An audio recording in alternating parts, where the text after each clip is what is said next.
Hello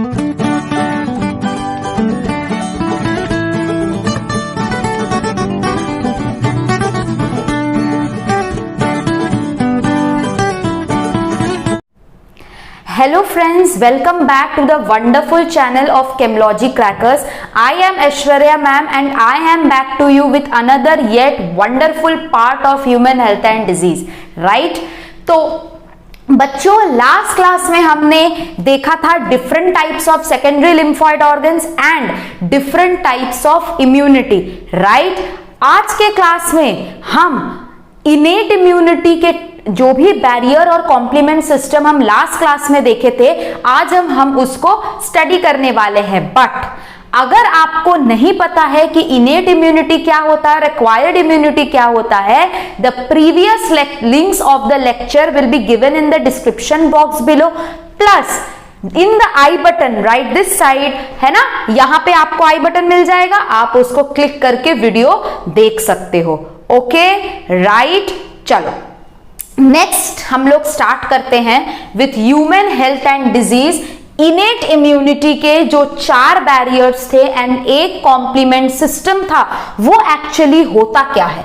ठीक है, तो आज हम लोग स्टार्ट करेंगे इनेट इम्यूनिटी के 4 barriers of innate immunity.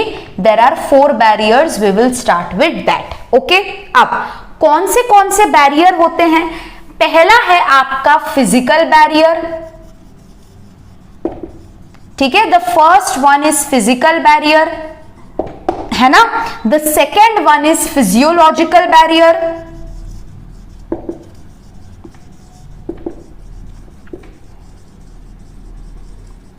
The third one is cellular barrier. And the fourth one is cytokine barrier. ठीक है, there are 4 types of barrier of the innate immunity. कौन सा? Physical barrier, physiological barrier, cellular barrier and cytokine barrier.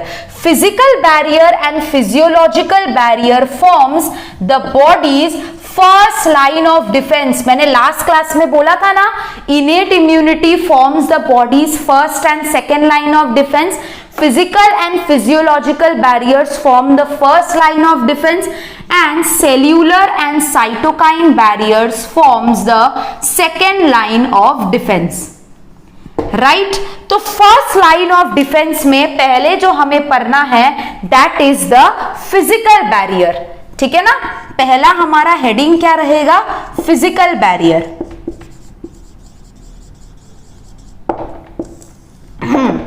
अब ये physical barrier क्या होता है? Physical barriers are basically mechanical barriers जो आपके पैथोजेंस को इमोबिलाइज करता है and they prevent the entry of pathogens inside the body.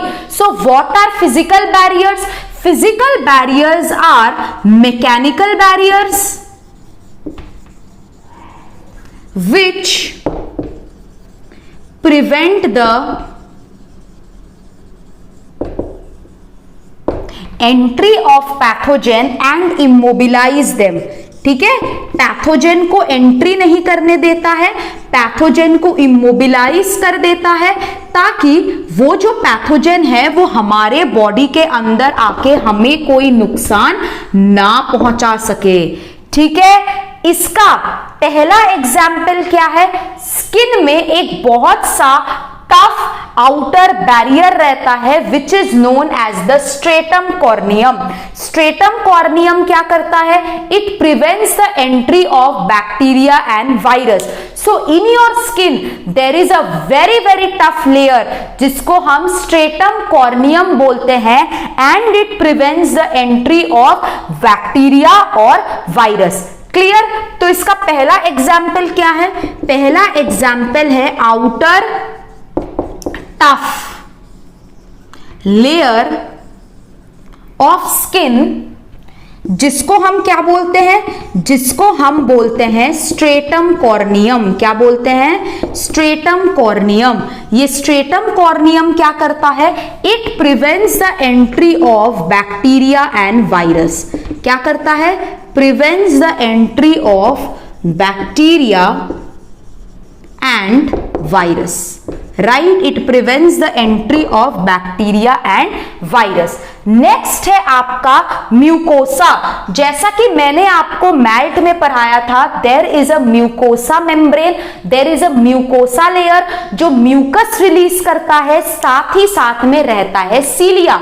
सीलिया क्या होता है? ऐसे फिंगर लाइक स्ट्रक्चर्स होते हैं जहां पे आपके जो भी पैथोजन और जर्म्स है फंस जाता है, ठीक है, और वो फंस के क्या करता है, वो ट्रैकिया तक चला जाता है जहां आप कॉफ करके निकालते हो या फिर आपके फीसिस के साथ पास हो जाता है। तो next physical barrier is the mucosa और द म्यूकोसा मेम्ब्रेन क्या करता है? ये मेम्ब्रेन प्रोड्यूसेस म्यूकस, ठीक है। म्यूकस बहुत चिपचिपा लेयर होता है, स्लाइमी लेयर होता है, साथ ही साथ में इधर क्या प्रेजेंट रहता है? सीलिया। ये सीलिया क्या करता है?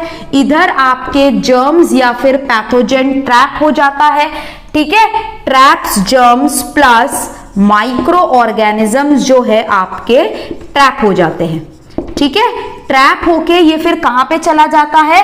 गोज इनटू ट्रैकिया, जहां आप इसको खास के निकालते हो, ठीक है। अगर आप ब्रीदिंग करते समय आपके अंदर कोई जर्म चला जाता है तो ये म्यूकस सीलिया उसको ट्रैप कर लेता है, ट्रैकिया तक पहुंच जाता है जहां पे आप इसको कॉफिंग करके निकालते हो या फिर ये डिफेकेशन के थ्रू निकलता है, ठीक है। तो आपका जो फिजिकल बैरियर है, फिजिकल बैरियर्स बेसिकली कौन से बैरियर्स होते हैं? मैकेनिकल बैरियर्स जो जर्म को एंट्री नहीं करने देता है और जर्म को इमोबिलाइज करता है, राइट, ठीक है। इसके क्या क्या हम लोग देख लिए पहले फिजिकल बैरियर में। It is the outer tough layer, ठीक है, जो बैक्टीरिया वायरस को एंटर नहीं करने देता है, राइट। चलो नेक्स्ट हम लोग पढ़ेंगे फिजियोलॉजिकल बैरियर्स। नेक्स्ट हम लोग क्या पढ़ेंगे? Physiological barriers. Physical barrier first line of defence है, फिजियोलॉजिकल बैरियर भी आपका फर्स्ट लाइन ऑफ डिफेंस है। अभी हम सेकेंड लाइन ऑफ डिफेंस में नहीं आए हैं, ठीक है। चलो लेट्स स्टार्ट।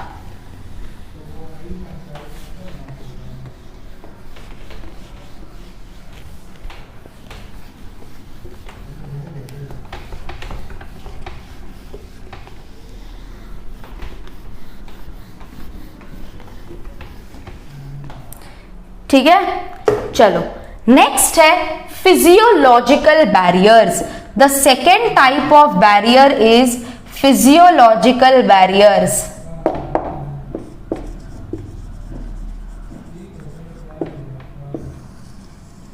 ठीक है, फिजियोलॉजिकल बैरियर्स का क्या मतलब है? फिजियोलॉजिकल कंडीशंस, यानी कि बॉडी का टेम्परेचर और पीएच जो है ये आपके जर्म्स को पूरी तरीके से इनएक्टिवेट कर देता है, ठीक है।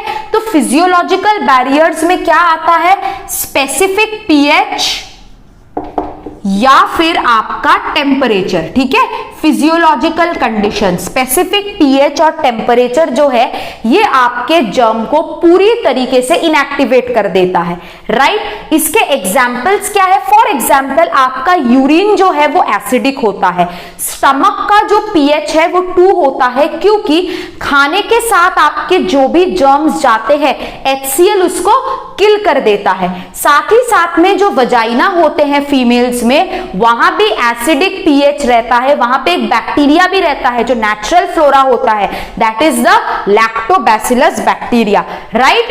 तो फिजियोलॉजिकल बैरियर्स में कौन कौन आएगा? एसिडिक पीएच, ठीक है ना, acidic pH of stomach, vagina and urine, जो आपके पैथोजन को पूरी तरीके से क्या कर देता है? इमोबिलाइज कर देता है, इनएक्टिवेट करता है। इस एसिडिटी में आपके जो भी बैक्टीरिया आ रहे हैं वो सरवाइव नहीं कर पाते हैं। नेक्स्ट क्या है? जो सीबम निकलता है नाक के अंदर, जो है आपके कुछ कुछ सीबम ग्लैंड्स रहते हैं जो आपके डस्ट पार्टिकल्स को ट्रैप कर लेता है, जो एयर से आता है ना। तो जो सिक्रीशंस होता है सीबम और स्वेट ग्लैंड्स का, that also falls under physiological barriers. तो secretions of sebum and sweat glands, ठीक है, जो आपके नाक के अंदर रहता है, ठीक है, जो आपके जर्म्स को ट्रैप कर लेता है। नेक्स्ट एक बहुत कॉमन एंजाइम होता है, दैट इज लाइसोजाइम। ये जो लाइसोजाइम है ये आपके कहां पे प्रेजेंट होता है, सलाइवा एंड टीयर्स में। ये क्या होता है, ये होता है एंटी माइक्रोबियल और एंटी बैक्टीरियल। कभी कभी बोलते हैं ना रोने से आंख साफ होता है, इसी वजह से बोलते हैं क्योंकि आपका जो टीयर है इसमें लाइसोजाइम एंजाइम है। तो जब कोई रोता है ना, तो जब कोई रोता है तो उसका टीयर्स आता है, उस टीयर्स के साथ साथ में रहता है आपका लाइसोजाइम, राइट। लाइसोजाइम जो है ये कहां पे रहता है, सलाइवा और टीयर्स में, विच इज एंटी माइक्रोबियल और एंटी बैक्टीरियल, ठीक है। लेकिन ये जो लाइसोजाइम है, ये लाइसोजाइम आपका एब्सेंट होता है किधर किधर, एक है आपका यूरिन, स्वेट और सेरेब्रोस्पाइनल फ्लूइड। इधर आपका लाइसोजाइम नहीं रहता है, ठीक है, it is absent in urine, cerebrospinal fluid and sweat, lysozyme. Next क्या होता है, आपके सलाइवा में रहता है thiocyanate ions, that is also anti microbial. क्या रहता है, थायोसायनेट आयंस। ये थायोसायनेट आयंस क्या होता है, they are also anti microbial. साथ ही साथ में डाइजेस्टिव जूस में खूब सारे बाइकार्बोनेट आयंस भी रहते हैं। These bicarbonate ions are also anti microbial. तो फिजियोलॉजिकल बैरियर में क्या क्या हम अभी तक पढ़ लिए, पहले तो है the acidic pH of stomach, ठीक है, एसिडिक पीएच कहां कहां रहता है, स्टमक में, यूरिन में और वजाइना में। आपके सीबम और स्वेट ग्लैंड से जो ऑयल निकलता है that traps dust particles. Next है लाइसोजाइम। लाइसोजाइम क्या करता है, लाइसोजाइम जो है आपके सलाइवा और टीयर्स में प्रेजेंट है, which is anti microbial and anti bacterial. Saliva में थायोसायनेट आयंस भी प्रेजेंट होते हैं, विच इज एंटी माइक्रोबियल। साथ में ये जो बाइकार्बोनेट आयंस है ये आपके डाइजेस्टिव जूसेस में मिलता है, जो कि आपके जर्म्स को किल करता है, ठीक है। चलो नेक्स्ट क्या है, नेक्स्ट है आपका सेर्यूमेन। सेर्यूमेन क्या है, आपका ईयर वैक्स है ना। कान में जब कोई डस्ट पार्टिकल्स चला जाता है तो ये सेर्यूमेन ईयर वैक्स उससे आपको प्रोटेक्ट करता है। Last but not the least, the bile juice from liver also protects us from pathogens. So this was all about physiological barriers, the body's second and the body's first line of defense. अभी हम लोग second line of defense शुरू करेंगे, which would be the cellular barriers, यानी कि ऐसे बहुत सारे cells होते हैं जो modify हो जाते हैं and it helps us to protect against pathogens. तो हम लोग हमारा नेक्स्ट टॉपिक यहां पे लिखेंगे, after finishing the bodies first line of defence it shall be the cellular barriers, ठीक है। सेल्यूलर बैरियर्स में पहले वाले जो हम पढ़ने वाले हैं दैट इज अ ग्रैन्युलोसाइट। याद है लास्ट क्लास में मैंने बोला था WBCs are divided into a granulocyte and granulocyte, है ना। तो आपका जो सेल्यूलर बैरियर में जो ग्रैन्युलोसाइट हम पढ़ेंगे, ठीक है, इस ग्रैन्युलोसाइट में हम क्या पढ़ेंगे, न्यूट्रोफिल। क्या पढ़ेंगे, न्यूट्रोफिल। न्यूट्रोफिल को हम क्या बोलते हैं, neutrophil is known as poly mononuclear lymphocyte, ठीक है।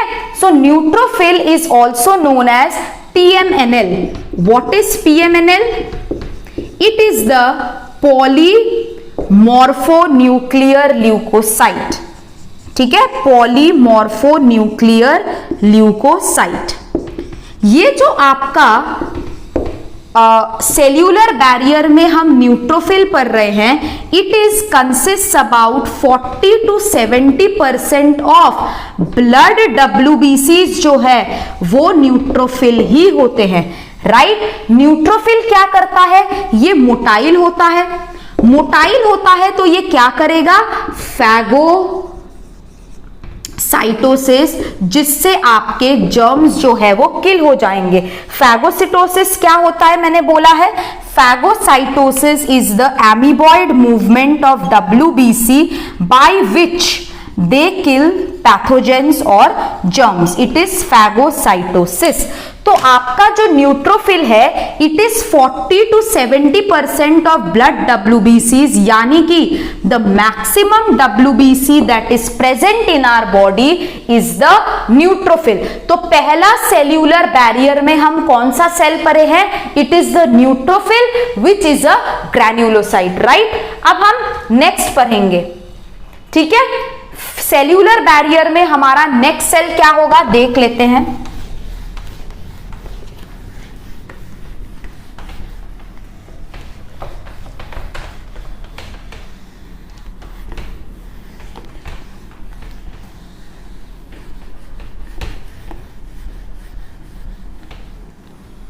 ठीक है, चलो नेक्स्ट है आपका बैसोफिल या मास्ट सेल्स।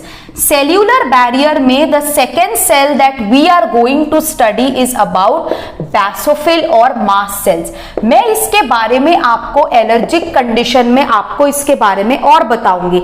ये जो आपका बैसोफिल या मास्ट सेल है ये क्या क्या प्रोड्यूस करता है, ये 3 चीज प्रोड्यूस करता है, ठीक है। ये मैं सर्कुलेटरी सिस्टम में पढ़ाऊंगी। Number 1 heparin.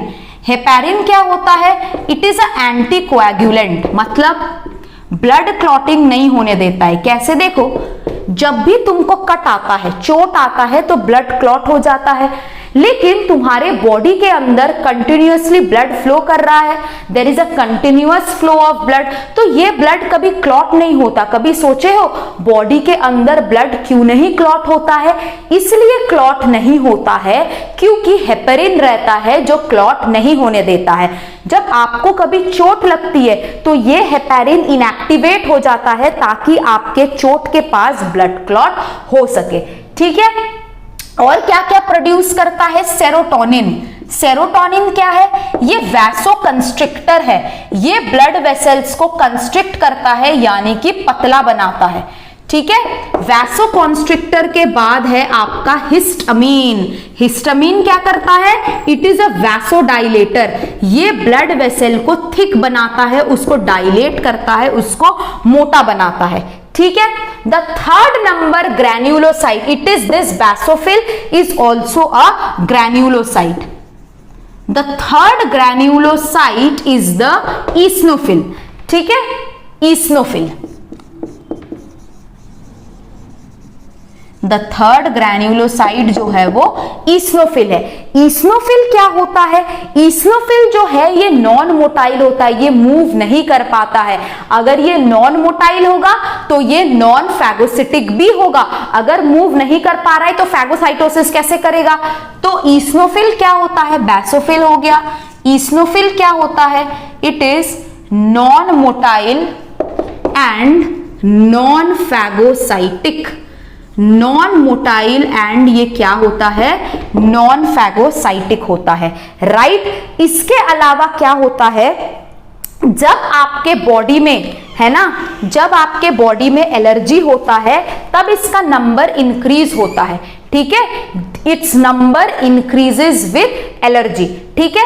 आपके पेट में जब वर्म्स होता है ना, पेट में कभी कभी वर्म्स होता है तो उस वर्म्स के अंदर भी आपका प्रोटेक्शन कौन कराता है, ईस्नोफिल। तो मैं क्या लिखूंगी, it's number increases with allergy, ठीक है। इसका नंबर एलर्जी के साथ इंक्रीज होता है और साथ ही साथ it is anti histaminic and anti helminthic. मैं आपको सब पढ़ाऊंगी, what is anti histaminic, what is anti helminthic, आपको सब समझ में आ जाएगा जब मैं एलर्जी पढ़ाऊंगी।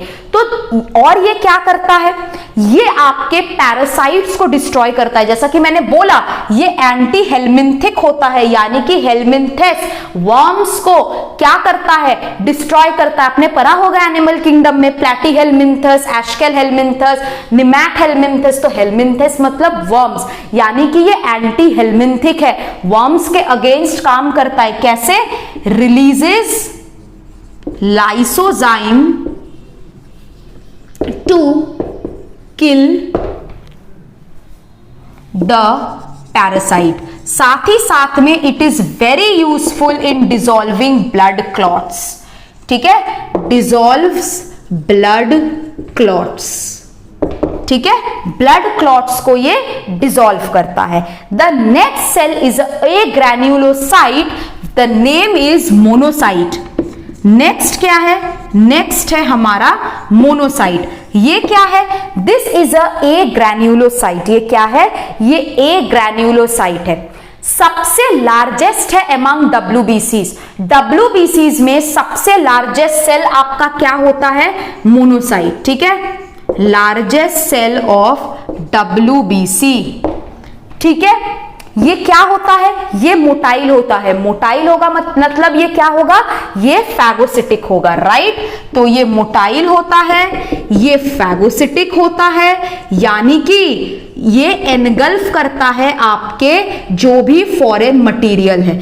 ठीक है, एनगल्फ्स फॉरेन मटेरियल्स। ठीक है, जो भी बैक्टीरिया, जो भी सब्सटेंस है वो उसको एनगल्फ करता है। ठीक है, अब ये मोनोसाइट का एक खासियत है, क्या, मोनोसाइट मैक्रोफाज में चेंज होता है। मैक्रोफाज आपका और एक सेल का नाम है। कैसे होता है, आपका जो ये मोनोसाइट है, ठीक है, आपका ये जो मोनोसाइट है ये 8 आवर्स तक माइग्रेट करता है। ठीक है, ये मोनोसाइट आपका 8 आवर्स तक माइग्रेट करता है, उसके बाद ये एनलार्ज हो जाता है, बड़ा हो जाता है, और फिर ये कहां चला जाता है, ये आपके टिश्यू स्पेस में चला जाता है, राइट। ये आपके टिश्यू स्पेस में चला जाता है और फिर कन्वर्ट हो जाता है मैक्रोफाज में। मोनोसाइट आपका already it is the largest cell of WBC, but macrophage ये कब बनता है, व्हेन इट वॉन्डर्स। ये जब 8 घंटे तक इधर उधर करता है, उसके बाद ये बड़ा होके टिश्यू स्पेस के अंदर घुस जाता है। जब ये टिश्यू स्पेस के अंदर घुस जाता है तब हम इसको क्या बोलते हैं, मैक्रोफाज। ठीक है, इसको क्या बोलते हैं हम, मैक्रोफाज। क्लियर है, यस और नो। चलो, मोनोसाइट के बाद अब हम लोग नेक्स्ट सेल पढ़ेंगे, that is the macrophage, right. चलो,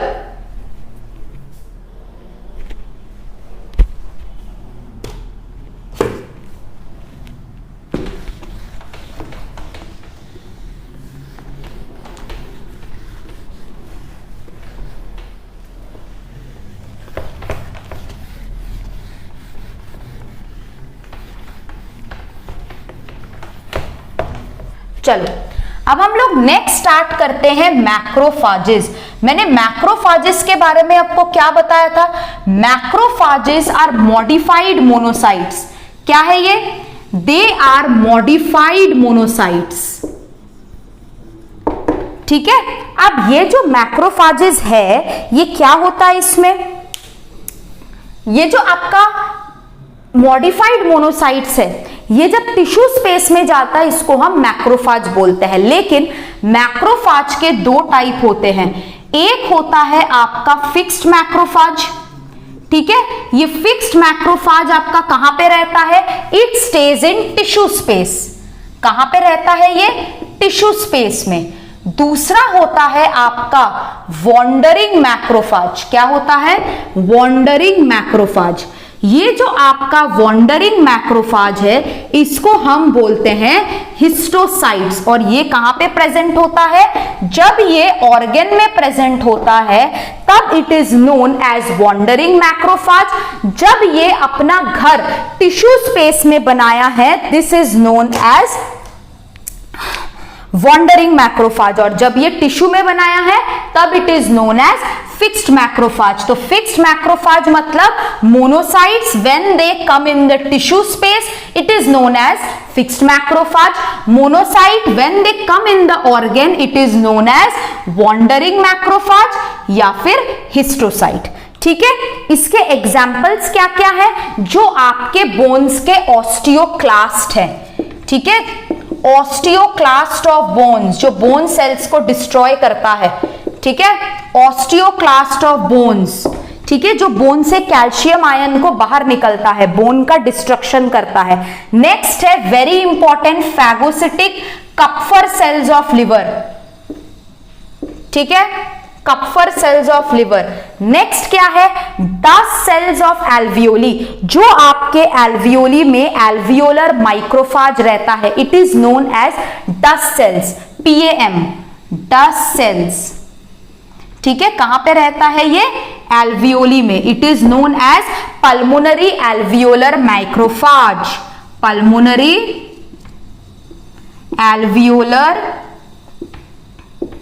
macrophage, right.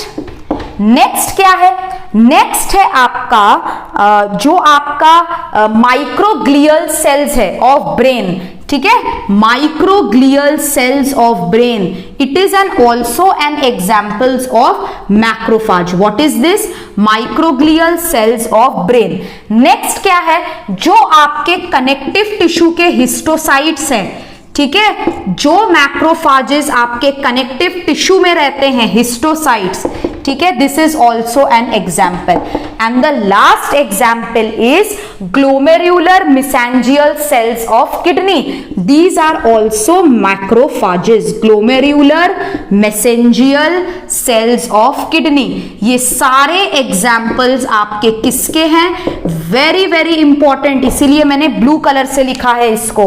These are examples of macrophages. कौन से?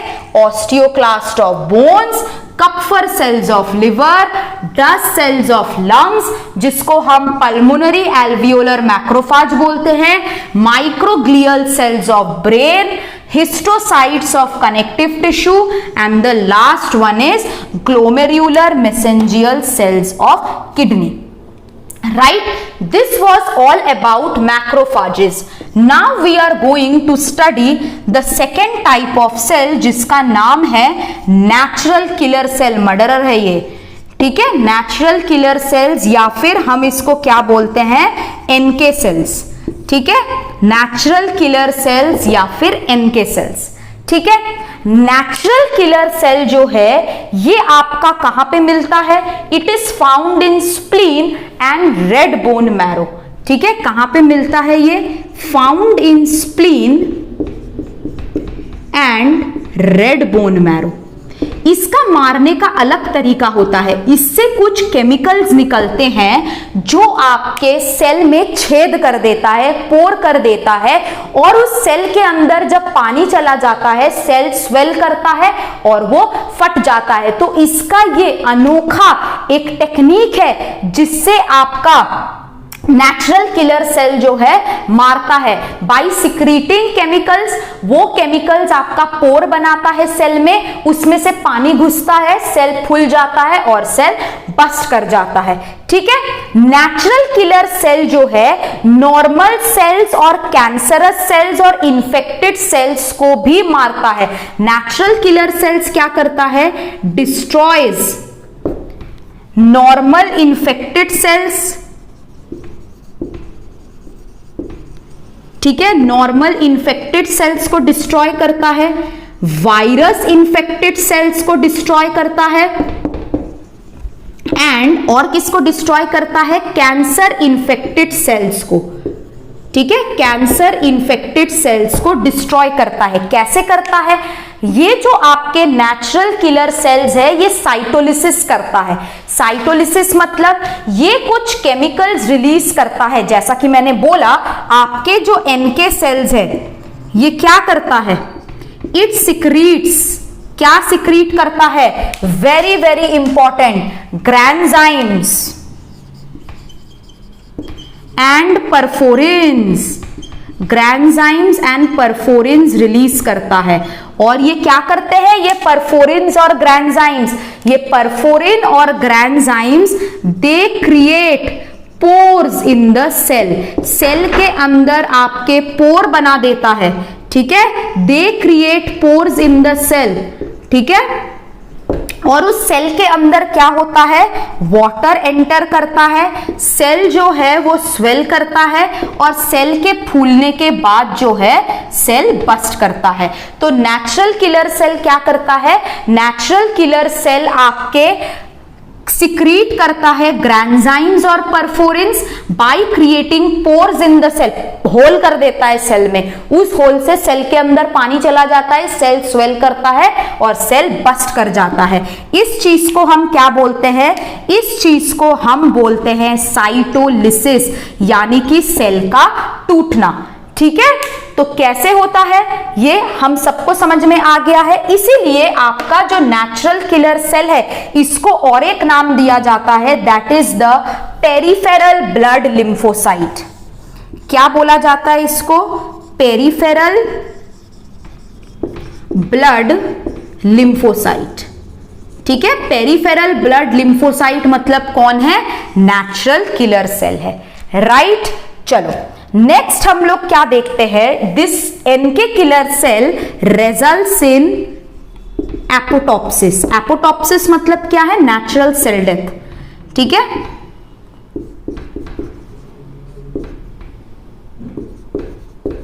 What is this, this is natural cell death, right. तो नेचुरल किलर सेल क्या किया, natural killer cell very important क्या release कर रहा है, ग्रैंजाइम और परफोरिन, जो सेल के अंदर पोर यानी कि होल बना रहा है, जिसके थ्रू वाटर सेल के अंदर एंटर करता है, एंटर करते करते सेल फूल जाता है, सेल बस्ट कर जाता है और आपका जो सेल है ये मर जाता है बाय साइटोलाइसिस, ठीक है।